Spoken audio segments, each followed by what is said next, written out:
Bəscə dönə bilən bərabər bölməli bir cins çubuq şəkildəki kimi tarazlıqdadır. Deməli, ipdəki gəlmə qüvvəsi 50 Newton olduğuna görə çubuğun ağırlığı neçə Newtondur? Baxın.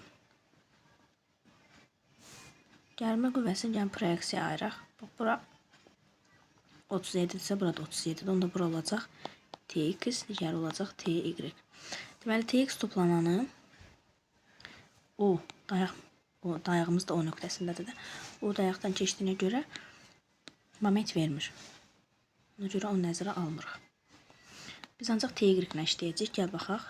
TY nəyə bərabərdir? T sinus 37 dərəcəyə. T 50-dir. Sinus 37-də də alır 0,6. Cavab olur 30 Newton. İndi baxaq. Bir cins çubuqdur. Tam mərkəzdən aşağıda bir dənə P çubuğun ağırlığı var. Gəlin indi o dayaq nöqtəsinə görə momentlər təyin yazaq. P çubuq 1, 2 dayaq məsafədədir və nə etməyə çalışır? Dayağı sadəqrəb istiqamətdə.